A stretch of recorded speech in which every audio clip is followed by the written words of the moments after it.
So if you had told me in the summer of 2011, when I was pastoring a church I had founded and served for 21 years, a church that was in another building project, adding a third building and another parking lot because we were too crowded, if you had told me that by the end of the year I would be starting another new church and we would have our Christmas Eve services at the Buddhist temple downtown, I would have told you, yeah, right, I don't think so. I mean, that's crazy. And that just goes to show, as my dear friend Rabbi Mark Levin says, you never know where God is going to call you. You never know what might be up ahead. You never have any idea what possibility or potential or new miracle might be just right ahead. And, that's kind of the foundation of our faith. It's not a call to be successful. It's not about failure. It's about just listening to that call, just being open to it. And that's what we hear today in this very first text. God says to Abram and Sarah, go from your family, your kindred, your home to the land that I'll show you. And most of us are like, yeah, I don't think so. That's not very specific. I think I'll just stay where I am. Nobody really wants to go in a new direction when things are going really well, right? When you're at the building and things are flourishing, who's really ready to set off? And nobody wants to go to a new direction even when things aren't going so well, right? I mean, how many people stay in a relationship they need to move on from, or a job they need to move on from, or a situation, or stay in patterns because it's familiar? So leaving the familiar, whether it's good or bad, is really what is so challenging. And so maybe that's the reason that the Hebrew here is not just go. It's, if we could read Hebrew, it's go, go. It's like, you're pushing a little child on their bicycle to take off. It's not just go, it's go forth, go out. And as some of the rabbis said, it's go deep, it's go to yourself. So the movement is going out, which is also going deep, going to yourself. And every single Sunday, same sermon, right? Every Sunday, it's somebody out there who's assigned to us of what that looks like. Someone who's going forth and going deep. It's civil rights leaders who are famous and obscure. It's, the Negro Leagues player or the women in the WNBA. It's the kind of person who has become my personal hero, someone who went to Afghanistan to make it different, or the young woman, from Afghanistan who started the boarding school there for the only boarding school in the country, and now has taken it to Rwanda. It's always some story like that. Someone who's going out and going deep. And one of my personal heroes, and if you've been around me much, you've heard me talk about David Gilkey. David Gilkey was a photojournalist for many years. He covered the places that we needed to see, from earthquakes to Ebola to war. Covered his first war in South Africa, Sudan, Kosovo, and then he ended up in Afghanistan. He covered the war in Afghanistan for 15 years, 9 years as a reporter for NPR. And his photographs were remarkable and powerful, and a book has just come out this year cataloging so many of his incredible works and so many of his tributes from his colleagues at NPR and from his parents, and a list of all his awards. And tragically, he died on June 5th, 2016. He was killed by the Taliban in a convoy. Tom Bowman, the reporter, was with him but wasn't killed. But Gilkey and his reporter, a 38-year-old man named Zabi, who was dearly loved, a father of 3. And he died the day my daughter graduated from college.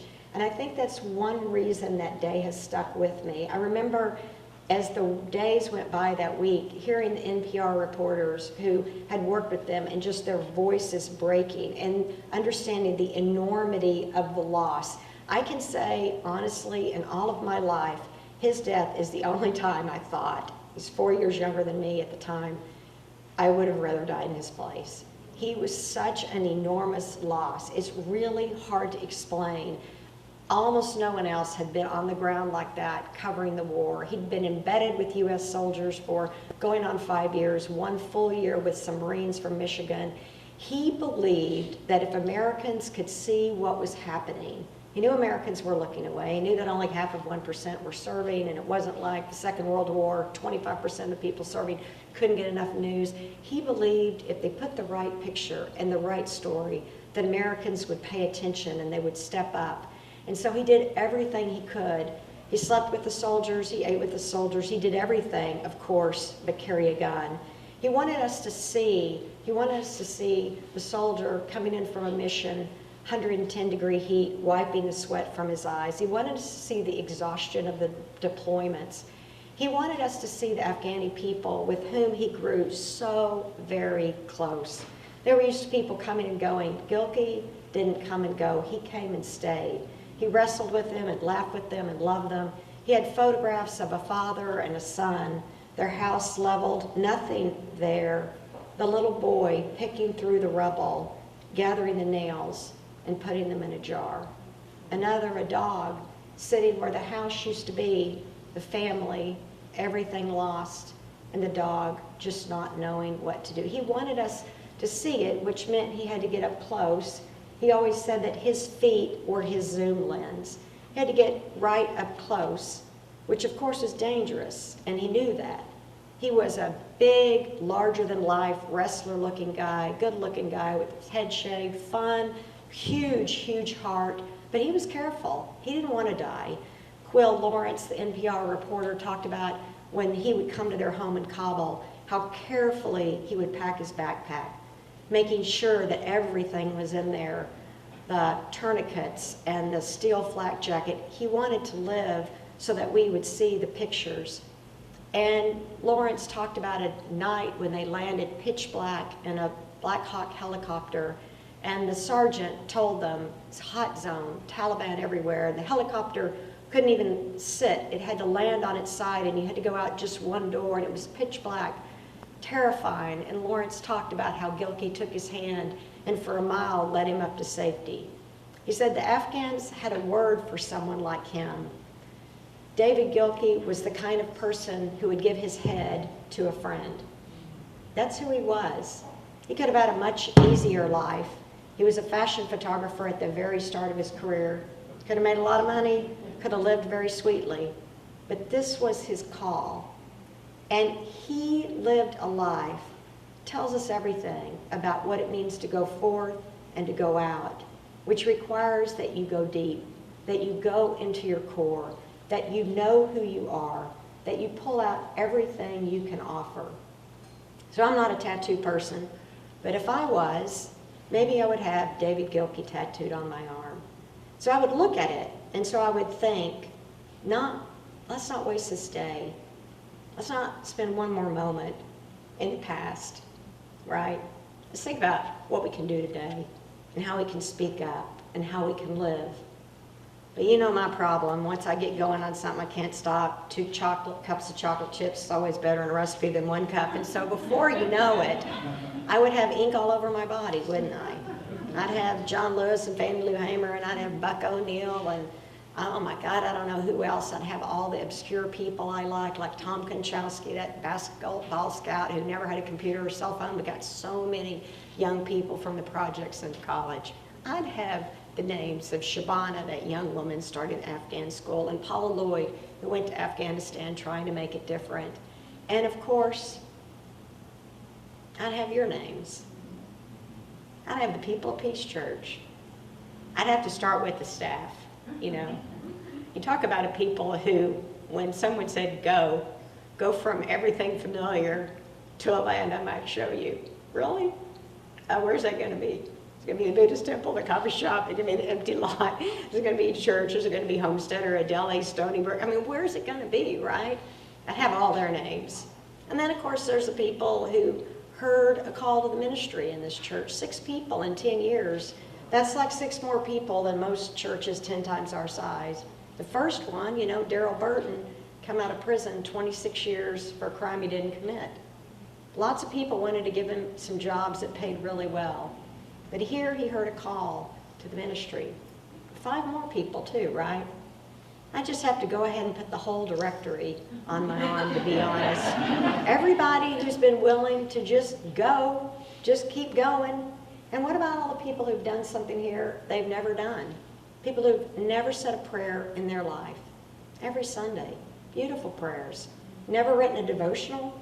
You know, the stuff we send out, it could be in the New Yorker, it could be in the Atlantic. What about the sharing our peace, the speaking our peace? What about the day people have sat here and talked about their journey with addiction or their time in incarceration? People have shared powerfully and beautifully. And then what about the ways we've gone out? Not just the First Fridays and working with the migrant farm workers and stand up with the fast food workers and Jobs with Justice and Connections to Success. It goes on and on. In our time together, we've given over $200,000 to other people. I mean, you might just think that's what everybody does. But you know what? I mean, in a lot of places, if you move the hymnals from here to there, you know, you lost your job, right? So the willingness to go and to keep moving. And then there have been the lucky things that we've been able to tag team with people like Jennifer Owen and Brad Cox, who have their own Cox thing, and kind of be a part of that. Megan and Jeremy, who were at the deli and then started the Homesteader and then went over to Deep Roots, and we've been able to have worship services there. And then Roger and Diane down there at Stony Crest having the Fat Tuesday party and digging in there. And now they're going to start the Burrow, which is a new place, you know, their food hall at 80th and Paseo, which is not where everybody's starting a new restaurant right now. And we're going to be able to be a part of that. If there was one name I was going to tattoo, you know, David Gilkey here, and over here I think I'd put Schaefer Nelson. You all remember Schaefer? Schaefer was one of our young 20-something-year-olds. Oh my gosh, what an adorable young guy. He'd grown up here in Kansas City. He'd gone to USC to study theater and playwriting. And then he'd come back here to kind of make his fortune.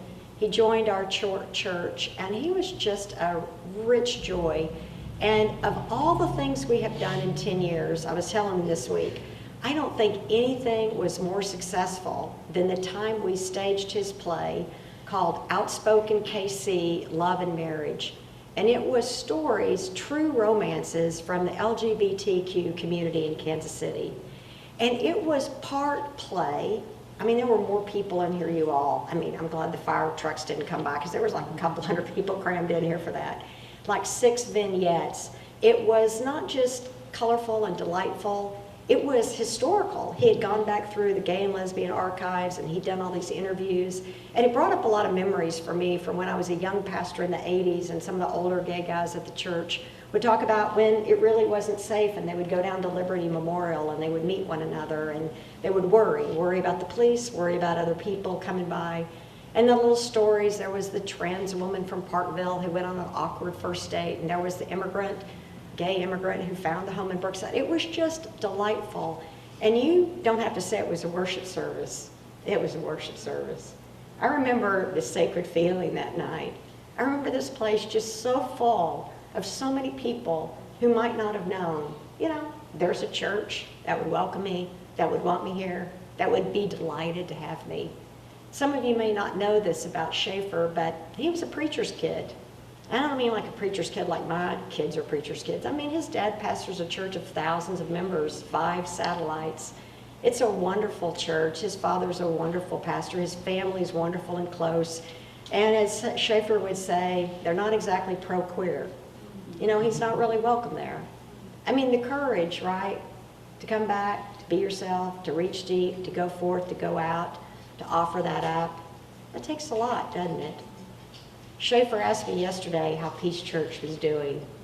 You know, I have my funny answers. Well, we're not going to rent the Sprint Center too soon.